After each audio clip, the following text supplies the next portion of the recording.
ಇದು ನಮ್ಮ ಉದ್ದೇಶ ಆಗಬೇಕು. ನಾವೆಲ್ಲರನ್ನೂ ಪ್ರೀತಿ ಮಾಡಬೇಕು. ಮುಸಲ್ಮಾನರನ್ನು ಪ್ರೀತಿ ಮಾಡಬೇಕು, ಕ್ರಿಶ್ಚಿಯನ್ನನ್ನು ಪ್ರೀತಿ ಮಾಡಬೇಕು, ಸಿಖ್ಖರನ್ನು ಪ್ರೀತಿ, ಎಲ್ಲರನ್ನೂ ಪ್ರೀತಿ ಮಾಡಬೇಕು. ಆದರೆ ನಮ್ಮ ಧರ್ಮಕ್ಕೆ ನಾವು ಯಾವಾಗಲೂ ಆಚಾರ ಕರಸ್ಥರಾಗಿ, ನೀತಿಗೆ ಪ್ರಭುವಾಗಿ, ಮಾತಿನಲ್ಲಿ ಚೂಡಾವಣೆಯಾಗಿ ಈ ಭಾರತ ದೇಶಕ್ಕೆ ನೀನು ಆಗಬೇಕು ಜ್ಯೋತಿ ಅಂತ ಮಹಾತ್ಮರು ಹೇಳಿದ್ದಾರೆ. ಹಾಗಾಗಿ ನಾವೆಲ್ಲ ಈ ದೇಶದ ಋಣ ತೀರಿಸಬೇಕು ಅಂದರೆ ನಾವೆಲ್ಲ ಧರ್ಮವಂತರಾಗಿ ನಡಿಬೇಕು, ಎಲ್ಲರನ್ನು ಪ್ರೀತಿ ಮಾಡಬೇಕು, ಎಲ್ಲರ ಜೊತೆಲೂ ಇರಬೇಕು. ಈ ಕೆಲವರು ಹೇಳ್ತಾರೆ ಅವ್ರು ಬೇರೆ ಇವರು ಬೇರೆ, ಅದೆಲ್ಲ ಇಲ್ಲ. ತಾಯಿ ಆದವಳು ಕೆಟ್ಟ ಮಗುವನ್ನು ಹಾಲು ಕೊಡಿಸ್ತಾಳೆ, ಹೌದಲ್ಲ? ಕೆಟ್ಟ ಮಗುವಿಗೂ ಊಟ ತುಳಿತಾಳೆ. ಹಾಗೆ ಕನ್ನಡಿಗರು, ಭಾರತೀಯರು ಎಂಥ ಪಾಪಿಗಳಿಗೂ ಅನ್ನ ಹಾಕೋ ಭಾವನೆ ಏನಾದರೂ ಈ ದೇಶದಲ್ಲಿದ್ದರೆ ಅದು ಕನ್ನಡಿಗರಿಗೆ, ಭಾರತ ತಾಯಿಯ ಮಕ್ಕಳಿಗೆ. ಅದಕ್ಕೆ ನೀವೆಲ್ಲ ಏನಾಗ್ಬಿಟ್ಟಬೇಕು? ತಾಯಿ ಭಾರತಿಗೆ ವಾಹನ ಯಾವುದು? ತಾಯಿ ಭಾರತಿಗೆ ವಾಹನ ಯಾವುದು? ಸಿಂಹ.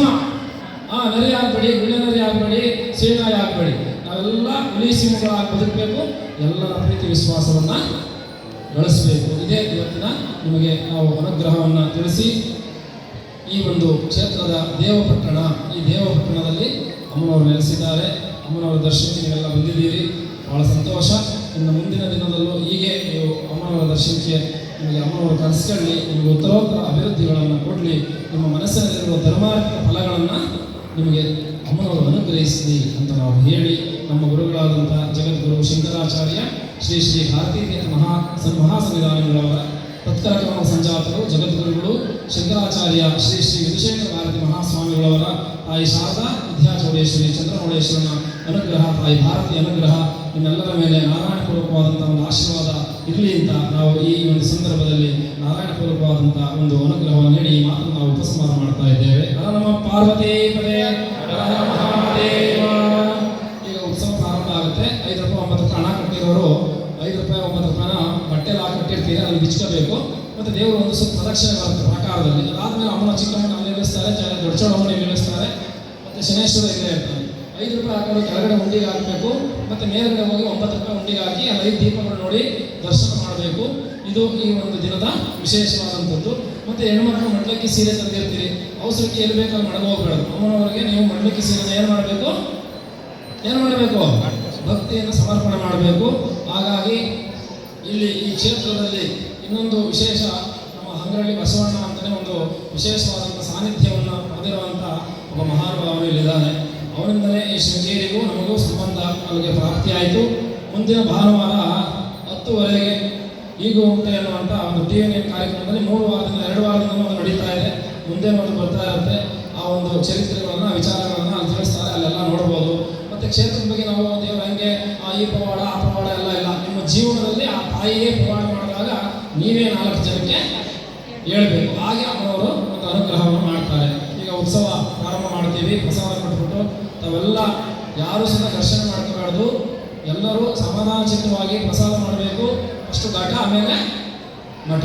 ಕೇಳಿಸ್ತಲ್ಲ? ಅದೇನು ಘಟ, ಆಮೇಲೆ ಮಠ. ನೀವು ಮೊದಲು ಮಠ ಅಂದರೆ ಘಟಕ್ಕೆ ಚಟ್ಟ ಕಟ್ಟಿಬಿಡ್ತಾರೆ. ಹಾಗಾಗಿ ಯಾವಾಗ ಘಟ ಚೆನ್ನಾಗಿಟ್ಕೋಬೇಕು. ಘಟ ಚೆನ್ನಾಗಿದ್ರೆ 3 ಮಠಕ್ಕೆ ಹೋಗ್ಬೋದು, ನೀವು ದೇವ್ರ ಕೈ ಮುಗಿಬೋದು, 3 ಸ್ವಾಮಿಗಳ ಹತ್ರ ಹೋಗ್ಬೋದು. ಘಟನೆ ಇಲ್ಲ ಅಂದರೆ ಮಠ ಆಗಲ್ಲ. ಹಾಗಾಗಿ ತಾಯಿಗೆ ಒಂದ್ಸಲ ಎಲ್ಲರೂ ಜೈಕಾಲ ಹಾಕ್ತೀರಾ? ಅಷ್ಟು ಹೆಣ್ಮಕ್ಳು ಹಾಕ್ಬಿಡಿ, ನೋಡೋಣ. ಅಷ್ಟು ಹೆಣ್ಮಕ್ಳಿಗೆ ಅವಕಾಶ ಕೊಡೋಣ. ಎಲ್ಲಾದ್ರೂ ನಿಮಗೆ ಅವಕಾಶ, ಆ ಫೇವರ್ಸ್ ನಿಮಗೆ ಎಲ್ಲ ನಿಮಗೆ ಇದೆ. ಆದರೆ ಸಂತೋಷ. ಆದರೆ ಇತ್ತೀಚಿನಿಂದ ಏನಾಗಿದೆ, ಸೆಲ್ಫಿ ತಗೊಳ್ಳೋಣ ಅಂತ ಒಬ್ಬ ಹೆಣ್ಮಗಳು ಗಂಡನ ತಗೊಂಡು ನೀರು ತಳ್ಳಿದ್ದಾಳೆ. ಕೇಳಿಸ್ತಾ ಇದೆಯಲ್ಲ?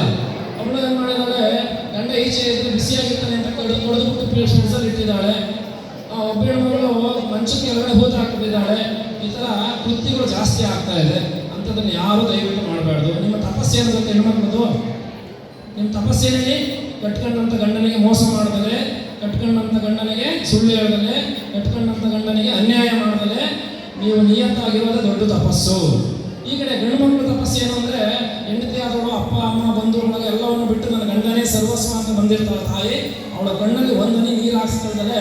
ಅವಳನ್ನು ಯಾವಾಗಲೂ ಆನಂದವಾಗಿ ನೋಡ್ಕೊಳ್ಳೋದು ಗಂಡು ಮಕ್ಕಳು ತಪಸ್ಸು. ಈ 2 ತಪಸ್ಸಿದ್ರೆ ಯಾವ ಶಾಸ್ತ್ರನೂ ಬೇಡ, ಯಾರ ಹತ್ರ ಕವಡೆ ಶಾಸ್ತ್ರನೂ ಬೇಡ, ಅಂಜನ ಶಾಸ್ತ್ರನೂ ಬೇಡ, ಏನು ಬೇಡ. ಇವೆರಡು ಆಚರಣೆ ಮಾಡಿದ್ರೆ ಸಾಕು.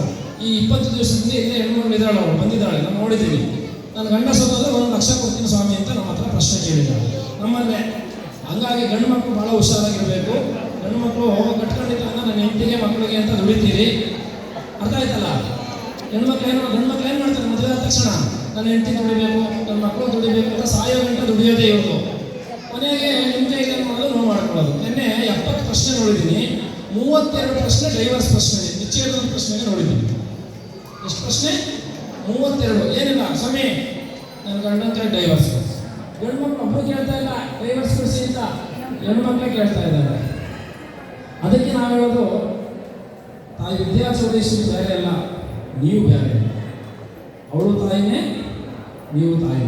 ಹಾಗಾಗಿ ನಿಮಗೆಲ್ಲ ನಾವು ಪ್ರಾರ್ಥನೆ ಮಾಡೋದು, ಗಂಡು ಮಕ್ಕಳು ಯಾರು ಅನ್ಯಾಯ ಮಾಡೋದು. ನಮ್ಮಲ್ಲಿ ಎಷ್ಟು ನೋವು ಹೇಳ್ತಾರೆ ಅಂದರೆ, ಆ ಕರುಳು ನಮಗೆ ಕಿತ್ತು ಬರುತ್ತೆ. ಆದರೆ ಕೊನೆಗೆ ತಂದೆ ತಾಯಿ ನಿನ್ನೆ ಸಹ ಇಲ್ಲೇ ಇತ್ಯರ್ಥ ಮಾಡಿ ಕುಣಿಗಲ್ ಕೇಸು ಶಿವಮೊಗ್ಗಕ್ಕೆ ಗಂಡ ಹೆಂಡತಿ ಇಬ್ಬರು ನ್ಯಾಯ ಮಾಡಿ ಇಲ್ಲಿಂದಲೇ ಕಳಿಸ್ಕೊಡ್ತಾರೆ ಆಯಿತಾ. ಅಂತ ದಯವಿಟ್ಟು ಮಾಡ್ಕೋಬೇಡಿ. ನೀವೇನಾದರೂ ಅಂತ ಅನ್ಯಾಯ ಮಾಡಿದ್ರೆ ಮುಂದಿನ ಜನ್ಮದಲ್ಲ 7 ಜನ್ಮದಲ್ಲೂ ನಿಮಗೆ ಮದುವೆ ಆಗ ಭಾಗ್ಯ ಸಿಗಲ್ಲ, ಅದು ಪುರಾಣದಲ್ಲಿ ಹೇಳಿದ್ದಾರೆ.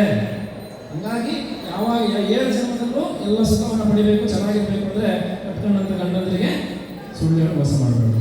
ಗಂಡು ಮಕ್ಕಳು ಅಷ್ಟೇ, ಹೆಣ್ಮಕ್ಳ ಹೆಸರು ಆಸ್ತಿ ಈ ಗೂಗಲ್ ಪೇ ಫೋನ್ ಪೇ ಎಲ್ಲ ಜಾಸ್ತಿ ಮಾಡಬೇಡ್ದು. ಎಲ್ಲ ನಿಮ್ಮ ಹತ್ರ ಇಟ್ಕೊಳ್ಳಿ, ಅವ್ರಿಗೇನು ಬೇಕೋ ಅದನ್ನು ಕೊಡಿ. ಅವಾಗ ಮನೆ ಮಂತ್ರಾಲಯ, ಮನಸ್ಸೇ ದೇವಾಲಯ. ಹೆಣ್ಮಕ್ಳಿಗೆ ಅವಕಾಶ ಕೊಡ್ತಾ ಇದ್ದೀವಿ, ನೋಡೋಣ ಎಷ್ಟು ಜೋರಾಗಿ ಹೇಳ್ತೀವಿ ಅಂತ.